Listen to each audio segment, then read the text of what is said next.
বায়ান্নয়ের ভাষা আন্দোলনের সেই স্লোগান রাষ্ট্রভাষা বাংলা চাই কিংবা আমাদের দাবি মানতে হবে যত্ন নিয়ে এমন অনেক ব্যানার প্ল্যাকার্ড আঁকছে শিশুরা।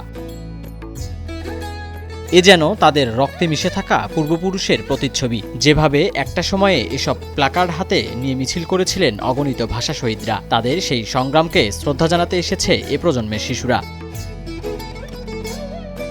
১৯৫২ সালের ভাষা আন্দোলনের এমন ছবি কাগজে ফুটে উঠল রং তুলির আঁচড়ে। মাতৃভাষা দিবসে এমন নানা চিত্রাঙ্কন প্রতিযোগিতায় মেতে উঠেছেন প্রাথমিক এবং মাধ্যমিকে পড়া শিক্ষার্থীরা। বছরে খুব কম সময় তারা এমন প্রতিযোগিতায় অংশগ্রহণ করতে পারেন। নিজেদের অঙ্কন করা ছবি নিয়ে পুরস্কার পেতে আশাবাদী প্রতিযোগীরা। ড্রয়িং করে আমরা একটা মনের আনন্দ পেয়ে আমার অনেক ভালো লাগছে। আজকে আমি ভাষা শহীদ বিষয়ে চিত্রাঙ্কন করেছি। এগুলি আমি কিছু ইউটিউব থেকে এগুলো কিছু আমার আম্মু থেকে এগুলো করলে আমাদের সংস্কার হয়, আমাদের আগের স্মৃতিগুলো মনে পড়ে, আমাদের ১৯৫২ সালের ২০২৪ সালের স্মৃতিগুলো মনে পড়ে আসে আমার।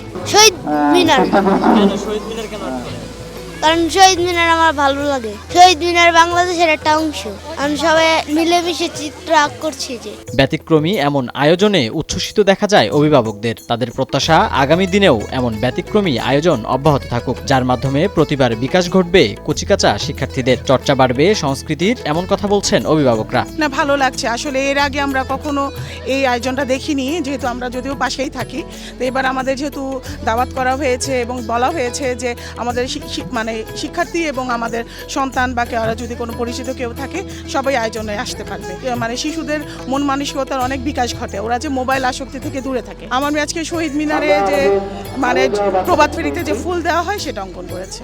যেখানে চিত্রাঙ্কন প্রতিযোগিতা হবে তার জন্য আমি ওকে বাসায় শিখাইছি। এইটাই ও ভালো পারে, সবগুলাই মোটামুটি পারে। কালকে রাত জেগে এটাই ওকে খুব ভালো করে শেখানো হয়েছে। এখানে বাচ্চাদের একটা আনন্দের বিষয়, বাচ্চারা এখান থেকে অনেক কিছু পায়, অনেক আনন্দ পায়। আমার মেয়েকে নিয়ে আসছি। চর্চার অভাবে বিকৃত হয়েছে দেশের সংস্কৃতি। আধুনিক সংস্কৃতিতে অধিকাংশ ছবি কিংবা গান বাজনা সহ অন্যান্য অংশগুলো পরিবারের সাথে একসাথে বসে দেখার মতো নেই। সেই ধারা থেকে বেরিয়ে বিশুদ্ধ সংস্কৃতির চর্চার জন্য এমন আয়োজন করা হয়েছে বলে জানিয়েছেন কালচারাল একাডেমি।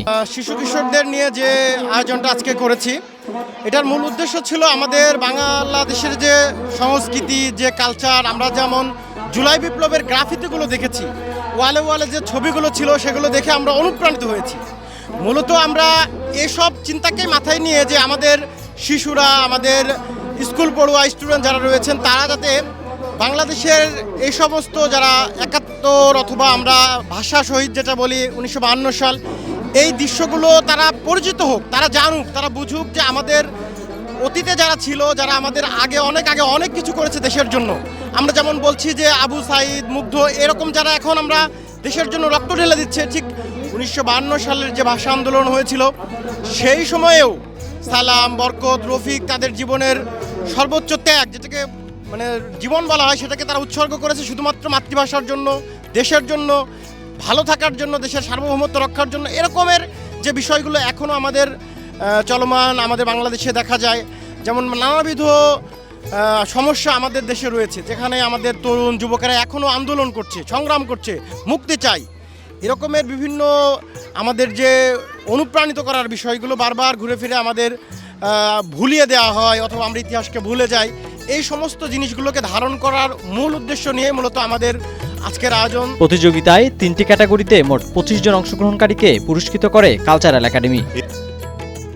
যদি করতে আমার জীবন তবু দেব না লুটাতে ধুলো আমার দেশের সম্মান, তবু দেব না লুটাতে ধুলো আমার দেশের সম্মান। রক্তের বিনিময় করেছি স্বাধীন আমার বাংলাদেশ, সৌহার্দ্য সম্প্রীতিতে ভরা, নেই কোনো রেশারে। লোটাস আহমেদ, নয়া দিগন্ত।